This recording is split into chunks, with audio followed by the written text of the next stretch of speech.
Hello, I'm Annie Davey. I've been telling Bible stories to children for many years, and I've got some lovely ones to tell you from the New Testament in this section here. If you want to know about the background, where I got some of the background detail from, you can look it up on the web on truthortradition.com or www.korky.info, where we've written a book called Jesus, Faith and Fact. So it's all in there somewhere, but there's some interesting things here which you may not know. You may think you do know the stories, but wait and see. So let's see what we've got.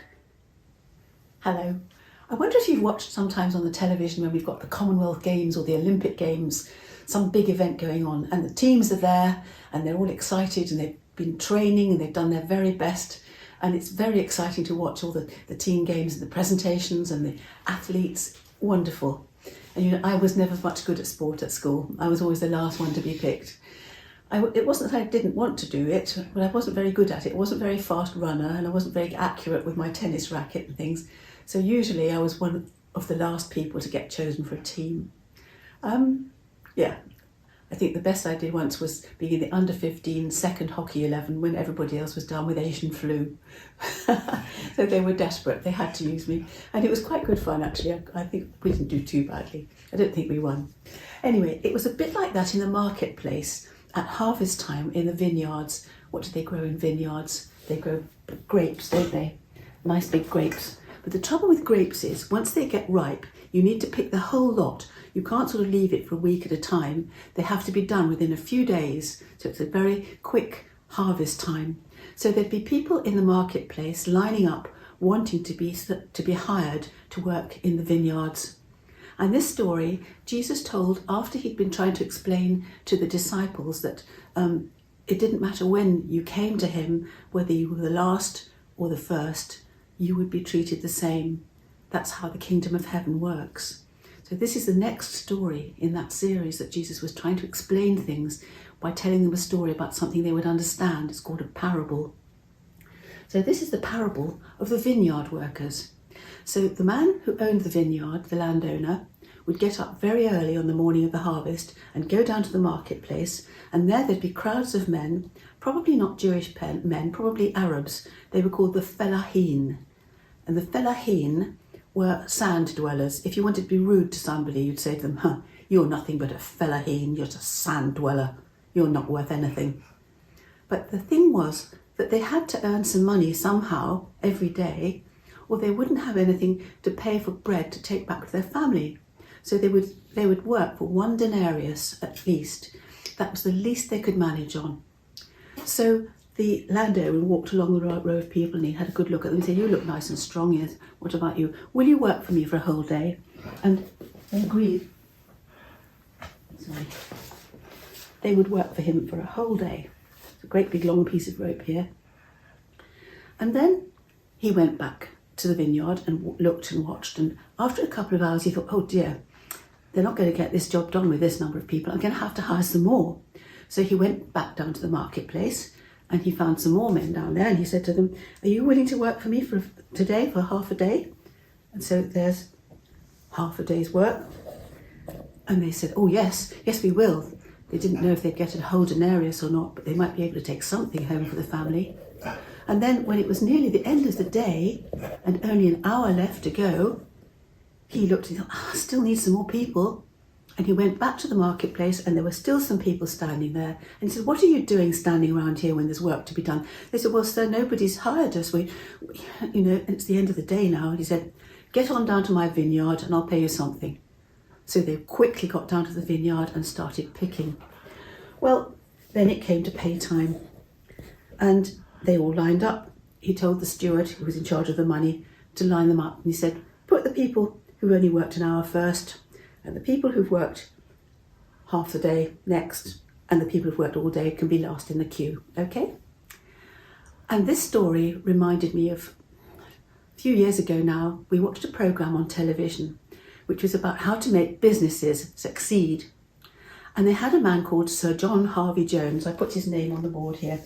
Sir John Harvey Jones was invited to go to India, where a Maharaja, a very, very important man, was running a beautiful white marble hotel in the middle of a big lake. Fantastic setting. but it wasn't making any money. In fact, it was probably losing money. So the Maharaja wanted Sir John Harvey-Jones to tell him what was wrong and how he could make money with his hotel.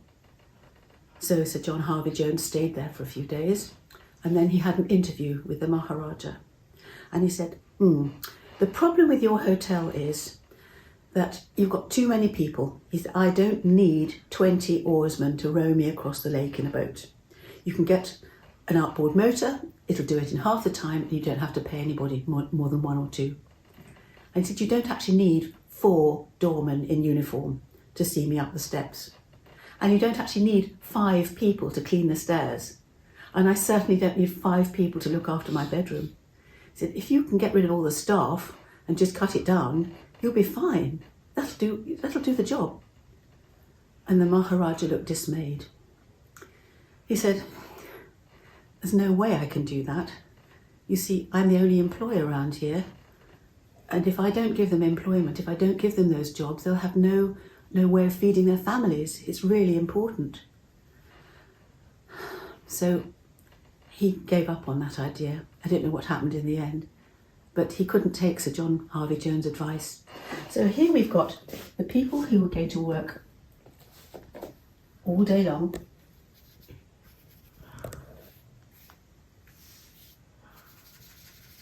Probably had beards because they were...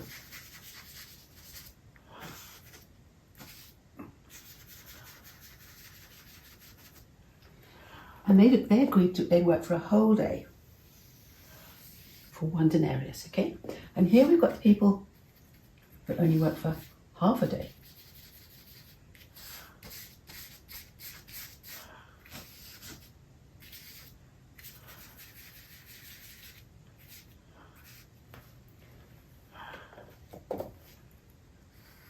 And here we've got the people that only worked for an hour.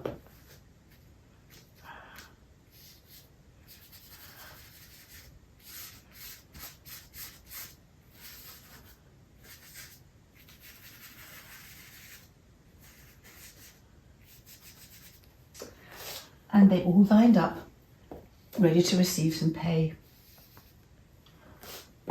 So we had the people who only worked for an hour first, and then you had the people who worked for half the day next, and the people who'd worked all day long were the last in the line.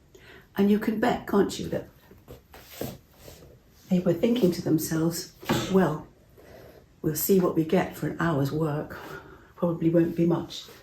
And then the steward gave them a whole denarius, a whole day's pay for an hour's work.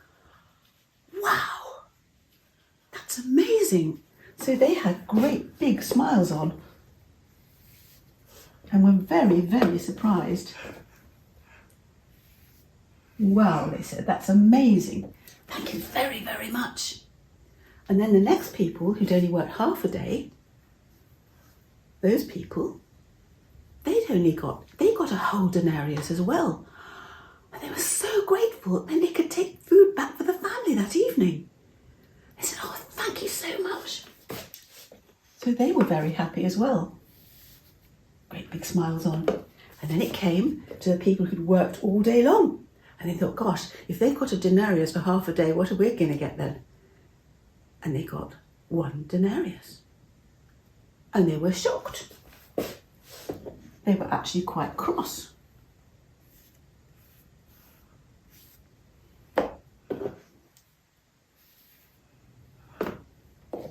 And they said something that I bet you've all said at some point.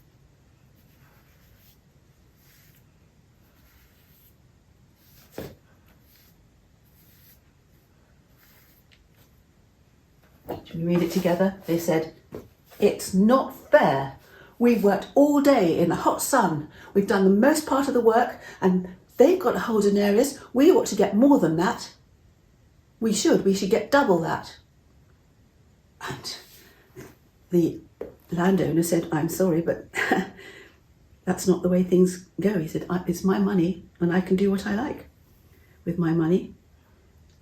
If I put all these ends together, they all got paid the same, didn't they? What do you think? Oh, they did. They each got paid 1 denarius. They each got paid what they needed. Because God loves us, that's what Jesus was trying to show us. And it doesn't matter if we're the last, because he loves us. And let's see what this big long words up here say at the top, shall we?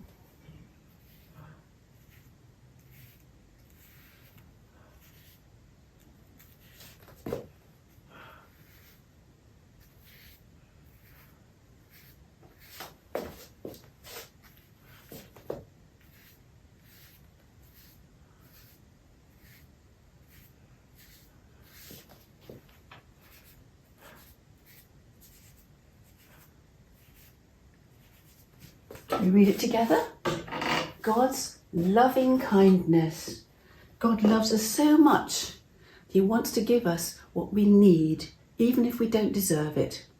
And that's what the kingdom of heaven is all about. Treating people as they need to be treated, even if they don't deserve it. I think that's a fabulous story. One of my favourites. And we've all said it's not fair, haven't we? But with God, he always treats us fair. Do you think I need to use these ropes another time? Do you think you could, we could say please and get them back? Please, can they come back again, these ropes? Oh, yes, they're back. Jolly good. I can use them again. I was afraid they might stay the same length and then I was stuck. There we are. So remember that God loves to be kind to us and he will always give us what we need. Thanks for listening. God bless you.